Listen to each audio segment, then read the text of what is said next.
lagi rame beredar narasi katanya Prabowo dukung Airin di Pilkada Banten. Bener nggak sih?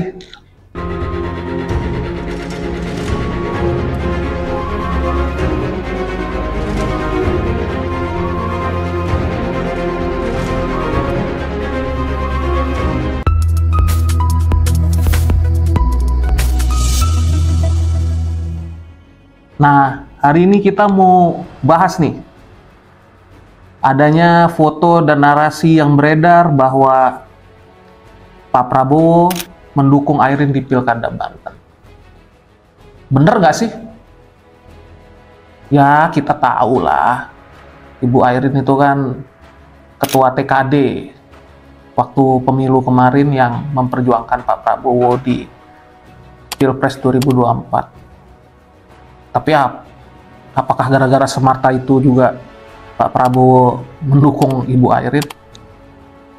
Kami sih punya pandangan lain soal itu. Kami melihat ada beberapa alasan yang menyatakan bahwa Pak Prabowo tidak mungkin mendukung Ibu Airin di Pilkada Banten. Pertama, di situ ada juga calon gubernur Banten yang merupakan kader Gerindra yang cukup mumpuni, yaitu Bapak Andra Soni yang menjabat di DPD Gerindra Banten. Ya tidak mungkin Pak Prabowo tidak mendukung kadernya, apalagi berasal dari satu partai. Kedua, kita melihat bahwa Banten ini secara kesejahteraan masih perlu untuk diperhatikan. Dan yang kita lihat kan yang nguasain itu-itu aja.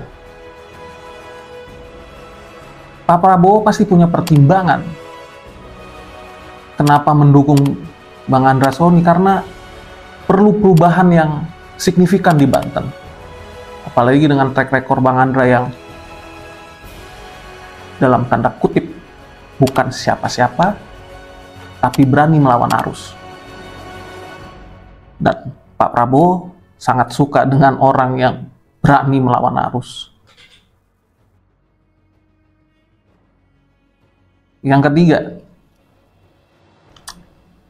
ya foto-foto yang beredar yang ada Pak Prabowo bersalaman dengan Bu Airin diklaim sebagai dukungan, udah dibantah kok kalau itu hoax. Malah yang ada foto Pak Prabowo sama Bang Andra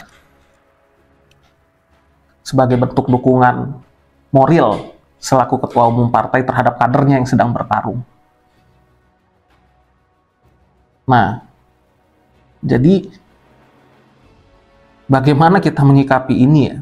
Karena jangan sampai kita termakan sama hoax-hoax atau narasi-narasi yang dibuat seolah-olah menggunakan nama besar Pak Prabowo hanya untuk menguntungkan satu pihak. Yang jelas, Pak Prabowo selaku Ketua Umum Partai Gerindra pasti mendukung kader Gerindra yang maju.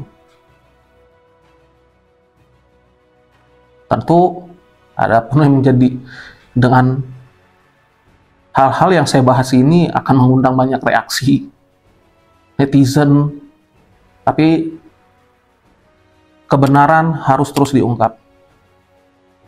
Tentu kita berharap akan ada perubahan besar di Provinsi Banten. Jangan lagi ada oligarki-oligarki lokal yang berusaha untuk menahan hak untuk memperoleh kesejahteraan bagi warga Banten. Perlu ada sentuhan dari orang-orang yang benar peduli terhadap Provinsi Banten. Semoga pemilihan ini kepala daerah Provinsi Banten bisa berjalan tertib tanpa intervensi serta gangguan-gangguan yang dilakukan oleh oknum-oknum yang sengaja menciptakan kerusuhan hanya untuk kepentingan politik semata. Terima kasih.